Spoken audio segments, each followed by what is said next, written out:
Aujourd'hui, je veux vous parler d'une vérité que beaucoup ignorent. Une vérité que l'on ne lit pas dans les journaux. Une vérité que le monde ne vous dira jamais. Une vérité que même vos proches, aussi bien intentionnés soient-ils, ne peuvent pas toujours voir pour vous. Cette vérité, la voici. Dieu se prépare à transformer votre saison amère en saison douce. Oui, cette période que vous traversez en ce moment, cette période qui vous pèse, qui vous fatigue, qui vous fait douter, elle n'est pas une punition. Elle n'est pas une erreur. Elle n'est pas la preuve que vous avez été oublié. C'est une saison. Et comme toutes les saisons, elle a un début et elle a une fin. Vous traversez peut-être une période difficile en ce moment. Peut-être que vos finances sont dans le rouge. Peut-être que votre santé vous inquiète. Peut-être que vos relations sont brisées, que votre famille traverse une tempête, que votre avenir vous semble flou et incertain. Peut-être que vous vous levez chaque matin avec ce poids dans la poitrine. Ce poids que vous ne savez même plus comment appeler. Et au fond de vous, une question revient encore et encore.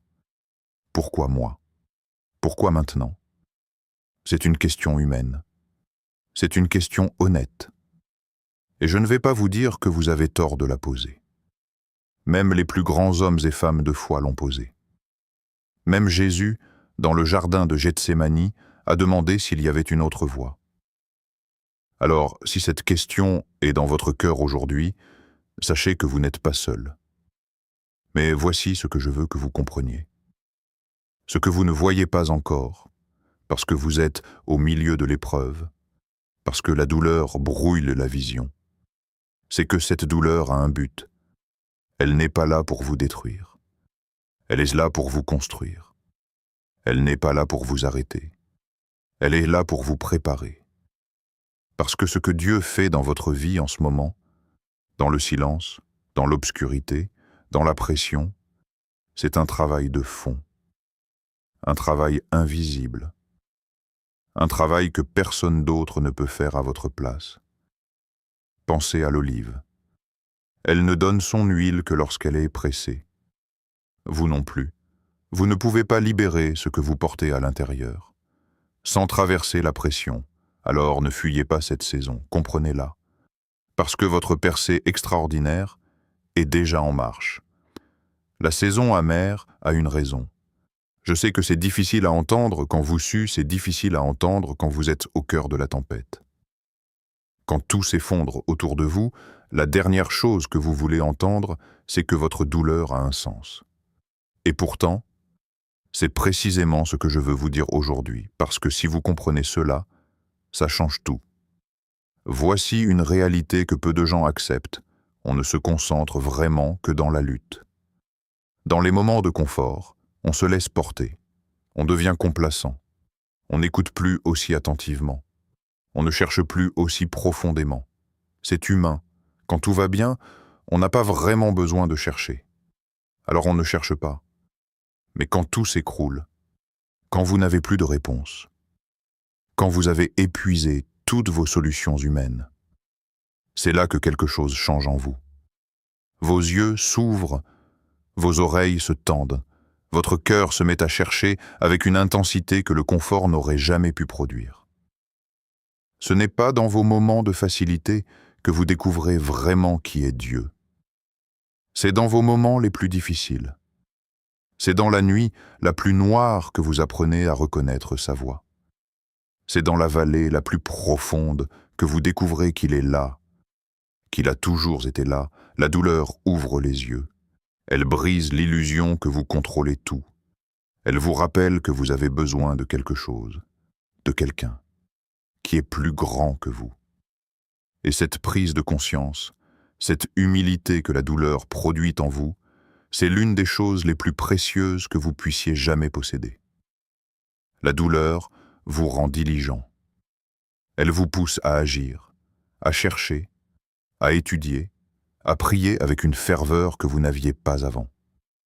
Elle met vos chaussures à vos pieds, elle vous équipe, elle vous arme pour ce qui vient. Et c'est là que beaucoup de gens se trompent. Ils pensent que Dieu est uniquement concerné par leur avenir, par leurs rêves, par la promesse. Mais Dieu est souvent bien plus concerné par ce qui se passe dans votre caractère, dans votre profondeur, dans votre intérieur, pendant l'épreuve, que par la destination elle-même.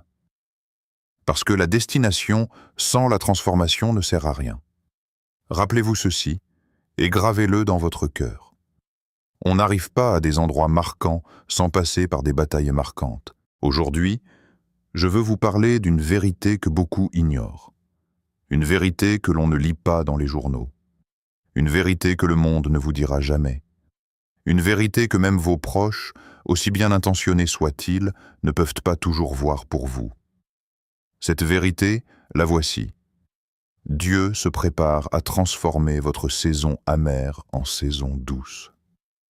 Oui, cette période que vous traversez en ce moment, cette période qui vous pèse, qui vous fatigue, qui vous fait douter, elle n'est pas une punition. Elle n'est pas une erreur. Elle n'est pas la preuve que vous avez été oublié. C'est une saison. Et comme toutes les saisons, elle a un début et elle a une fin. Vous traversez peut-être une période difficile en ce moment. Peut-être que vos finances sont dans le rouge. Peut-être que votre santé vous inquiète. Peut-être que vos relations sont brisées, que votre famille traverse une tempête, que votre avenir vous semble flou et incertain. Peut-être que vous vous levez chaque matin avec ce poids dans la poitrine, ce poids que vous ne savez même plus comment appeler. Et au fond de vous, une question revient encore et encore. Pourquoi moi? Pourquoi maintenant? C'est une question humaine. C'est une question honnête. Et je ne vais pas vous dire que vous avez tort de la poser. Même les plus grands hommes et femmes de foi l'ont posée.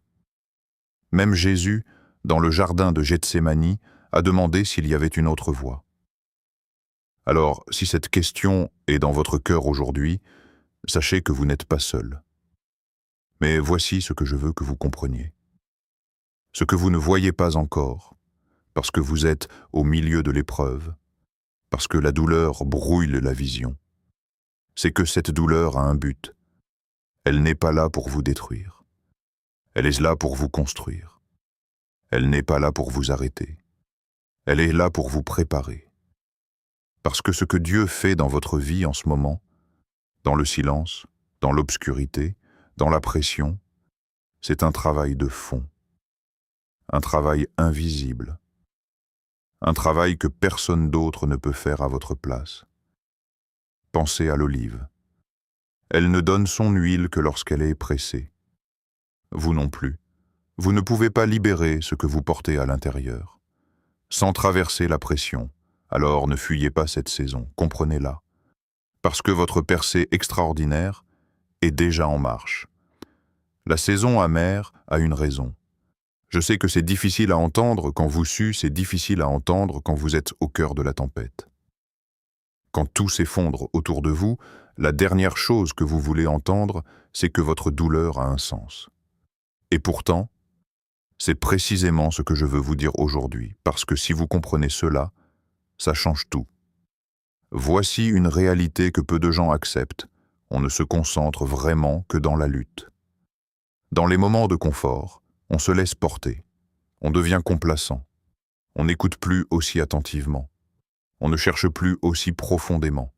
C'est humain. Quand tout va bien, on n'a pas vraiment besoin de chercher. Alors on ne cherche pas.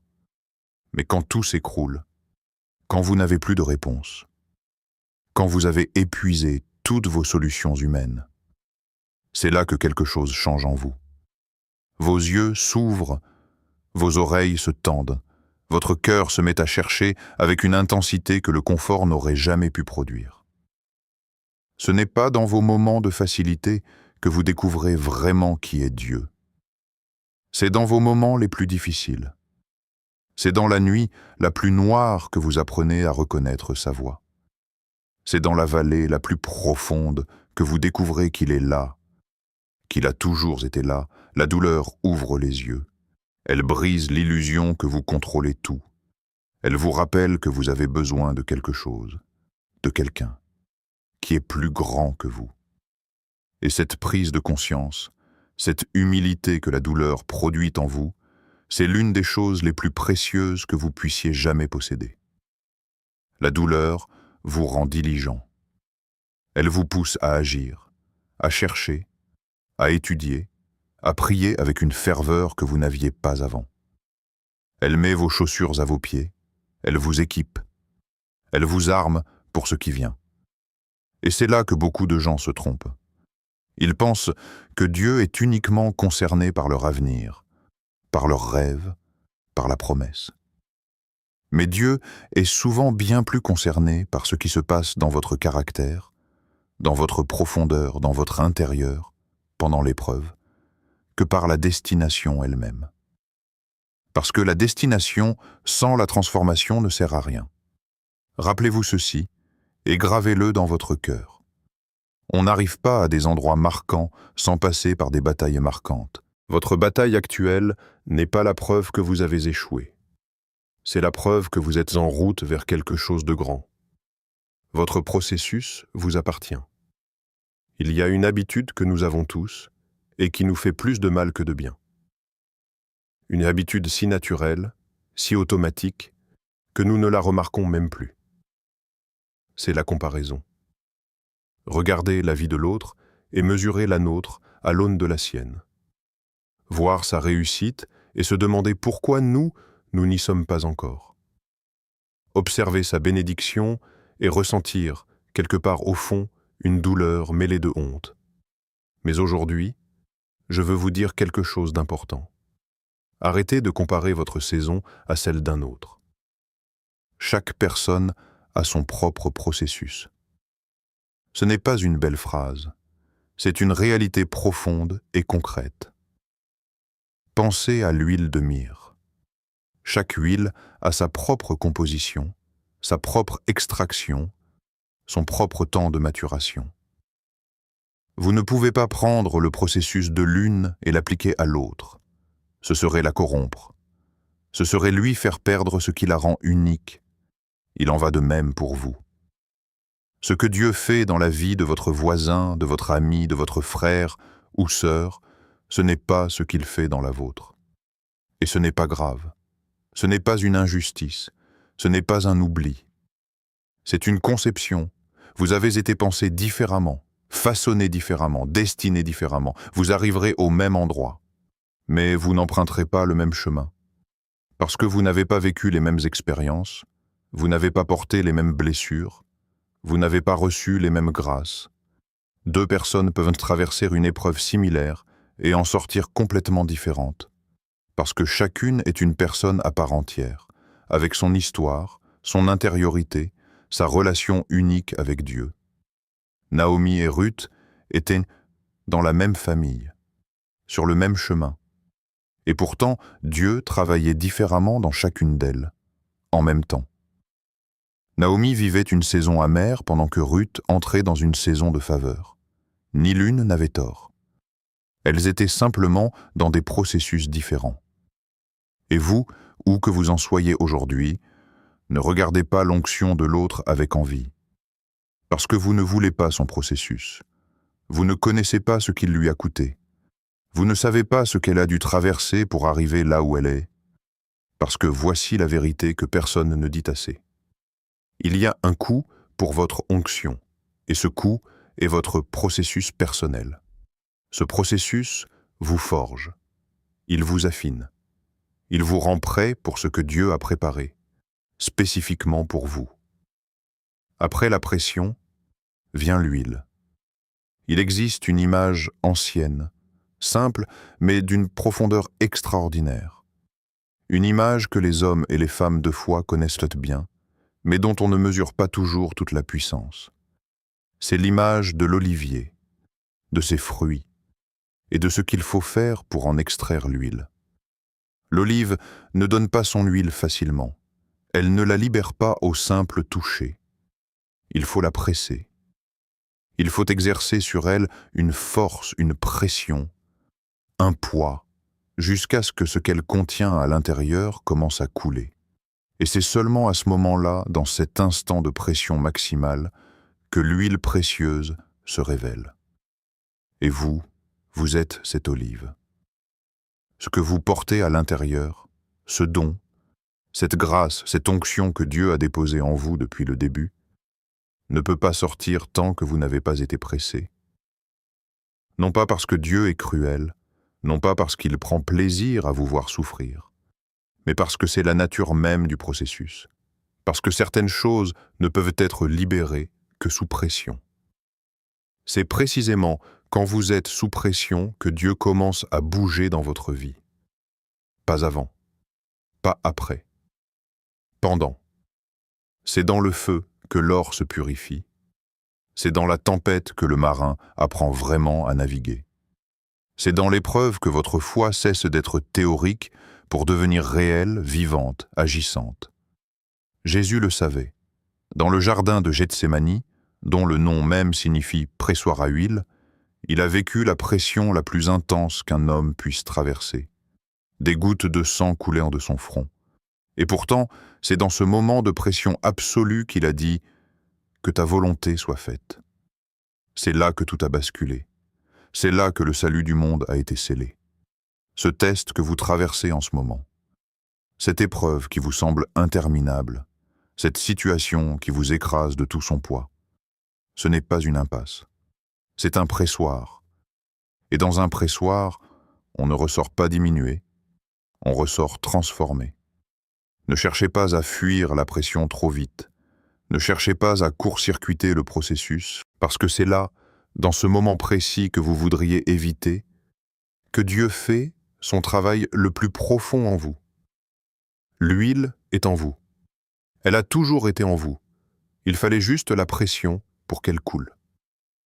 Quand la crise frappe, notre réflexe naturel est d'appeler quelqu'un. Un ami, un proche, un conseiller. Nous allons sur les réseaux sociaux chercher une réponse, une validation, un réconfort. Nous retournons le problème dans notre tête, encore et encore, cherchant par notre propre intelligence une issue, une solution, une sortie. Et il n'y a rien de mal à chercher du soutien. Il n'y a rien de mal à s'entourer. Mais voici la question que je veux vous poser aujourd'hui. Vers qui vous tournez-vous en premier ? Parce que l'ordre dans lequel vous cherchez de l'aide dit beaucoup sur ce en quoi vous faites vraiment confiance. Et trop souvent, Dieu arrive en dernier, après que nous avons épuisé toutes nos options humaines, après que nous avons essayé tout ce que nous savions faire, après que nos amis n'ont plus de réponse, que nos économies sont à sec, que notre propre raisonnement tourne en rond.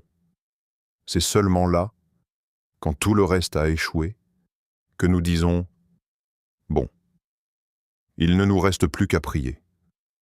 Mais non, la prière ne doit pas être votre dernier recours.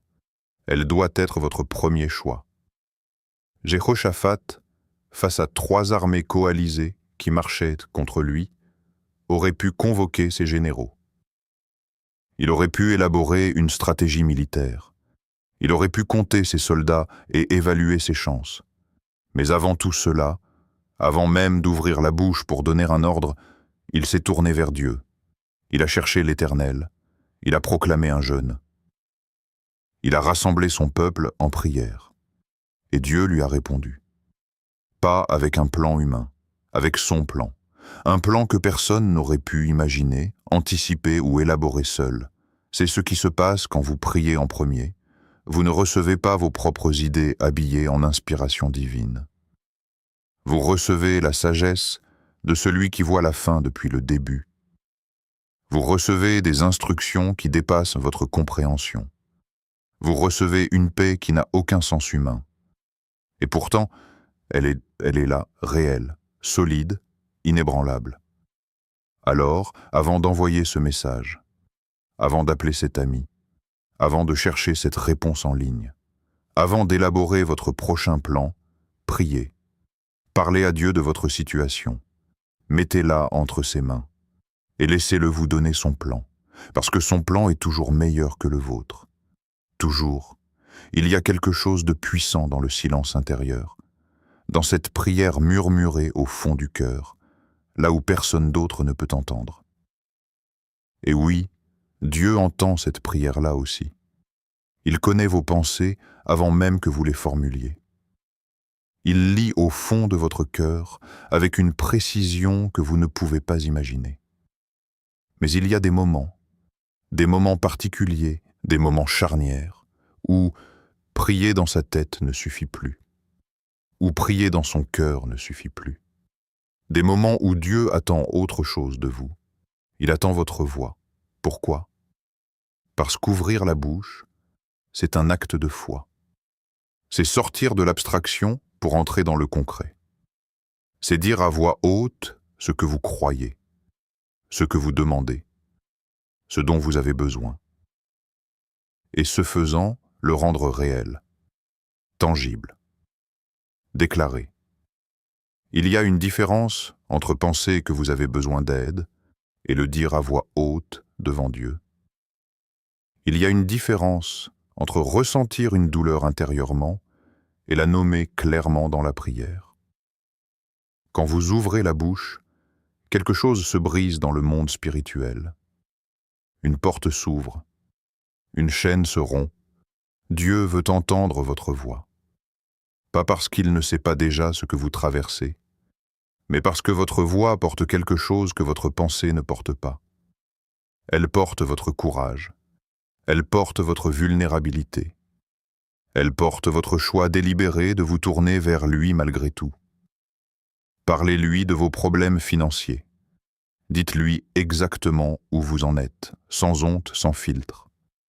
Parlez-lui de vos problèmes familiaux, ces tensions, ces blessures, ces silences qui durent depuis trop longtemps. Parlez-lui de vos problèmes émotionnels, cette fatigue, cette anxiété, cette tristesse que vous portez seul depuis des mois.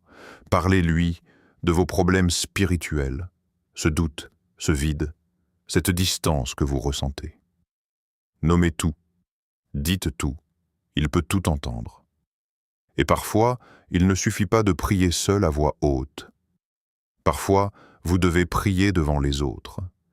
Laissez les gens autour de vous vous entendre appeler Dieu. Parce qu'il y a une puissance dans la déclaration publique de votre foi qui dépasse ce que vous pouvez faire seul dans votre chambre. Ce n'est pas de l'orgueil, c'est de la bravoure.